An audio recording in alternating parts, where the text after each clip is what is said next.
కానీ వాళ్ళ అందరూ ఎక్కువ మెరుపుల జీవితాలకి లేదంటే అట్రాక్షన్ అయినటువంటి లైఫ్కి అలవాటు పడిపోయారు. తమ పిల్లల్ని కూడా అట్లాగే చూసుకోవాలని. అదే మైనస్, అదే ఆలోచన ధోరణి ఉండడం వల్ల వాళ్ళ పిల్లలకి తల్లిదండ్రుల వాల్యూ కూడా తెలియట్లేదు కదా.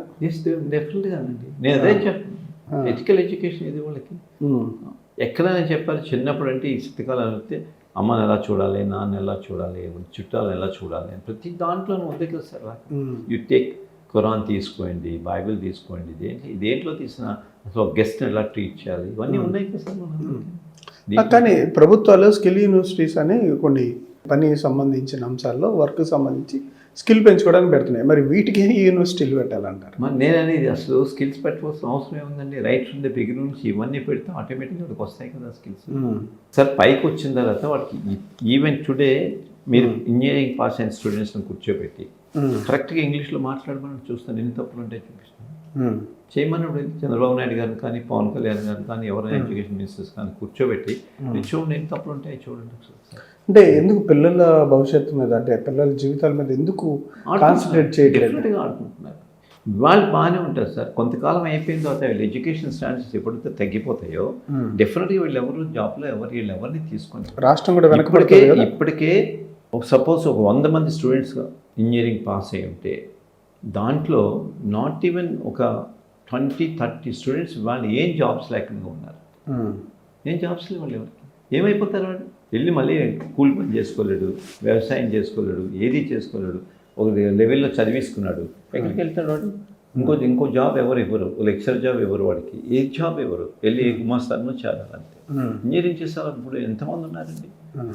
నేను మా కాలేజీలో నేర్చుకున్నప్పుడు ఒక అబ్బాయి ఇచ్చాడు, మంచి అంటే కమ్యూనికేషన్స్ బాగాలేదు, అది ఇంజనీరింగ్ పాస్ అయ్యాడు, మంచి మార్కులతోటే పాస్ అయిపోయాడు. 10th కూడా మంచి మార్కులు ఉన్నాయి.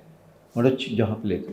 బికాస్ ఎక్కడ ఈజ్ నాట్ ఏబుల్ టు ఇంటర్వ్యూలో కానీ దాంట్లో కానీ అతను ఈ could not able to face it properly. వాడు నాకు 3000 ఇవ్వండి సార్, మ్యాథమెటిక్స్ చెప్తాను నేను. ఎంత దీనాథ పరిస్థితి అండి. 3000 ఇవ్వండి సార్, నిజంగా మాకు తినలేదు సార్, చాలా కష్టంగా ఉంది. నేను వచ్చి మీకు రోజు పొద్దున్నేసి రాత్రి రోజు నేను మ్యాథమెటిక్స్ చెప్తాను, చెప్పగలను పిల్లలకి, మీ ఇంటర్మీడియట్ పిల్లలకి. నేను నువ్వు చెప్తా కానీ బట్ ఐఎమ్ నాట్ అట్లా తీసుకోవడానికి లేదు. నేను మ్యాథమెటిక్స్ లెక్చర్ తీసుకుని చెప్పించుకోవాలి, రూల్ ఏం లేదంటే నేను ప్రైవేట్ క్లాస్ కానీ చెప్తాను సార్. అంటే నాకు ఎంత బాధ అంటే ఆ ఒక్క మనిషిని చూస్తే ఇంకా సిచ్యువేషన్ ఇంకా వేల మంది ఉంటారు. ఇవాళ నాకు తెలిసినంత మట్టుకు మా ఊర్లో ఈ పాలపల్లిలో more than 250 to 300 engineering pass గ్రాడ్యుయేట్స్కి ఏ జాబ్ లేకుండా ఉన్న వాళ్ళు ఉన్నారండి ఈరోజు.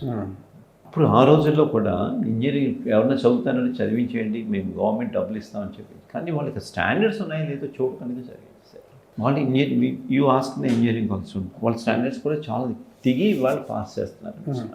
మరి ఇలాంటప్పుడు మన దేశం మిగతా దేశాలతో ఎలా పోటీ పడుతుంది? అందుకే అంటున్నాను, ఇప్పుడు తెలియదండి ఇంటి ఫ్యూచర్లో ఏమవుతుంది. ఇవాళ అమెరికాలో మన అందరికి ఎందుకు మంచి జాబ్స్ వచ్చినాయి అంటే అమెరికన్స్ ఎవరికి ఇవ్వరు జాబ్స్. వాళ్ళు 10th తర్వాత ఇమీడియట్గా వెళ్ళరండి.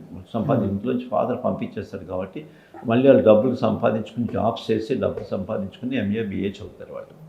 మన వాళ్ళు బాగా చదివి ఎక్సలెంట్ పీపుల్, అంతా మేము చదివే రోజుల్లో ఎక్సలెంట్ పొందినట్టుగా మనకి వాళ్ళకన్నా మనం ఇంటెలిజెంట్ కాబట్టి ఏ జాబ్ అయినా, డాక్టర్ కానీ ఇంజనీరింగ్ కానీ ఏదైనా సరే, ఒక PhDకి వెళ్తాను మనకి జాబ్స్ వచ్చేసినాయి. వాళ్ళు ఇంతమంది కొన్ని లక్షల మంది తెలుగు వాళ్ళే అక్కడ ఉన్నారంటే బికాజ్ ఆ రోజున వాళ్ళకున్న ఇన్పుట్స్ బ్రహ్మాండంగా ఉన్నాయి.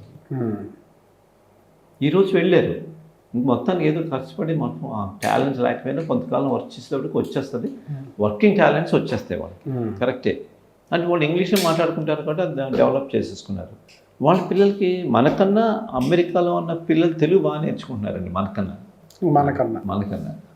సంస్కృతి బాగా నేర్చుకుంటారు. మనకన్నా పొంగల్ బాగా చేసుకున్నారు, వినాయక చవితి బాగా చేసుకుంటారు, దసరా బాగా చేసుకుంటారు మనకన్నా దూరం వెళ్ళి.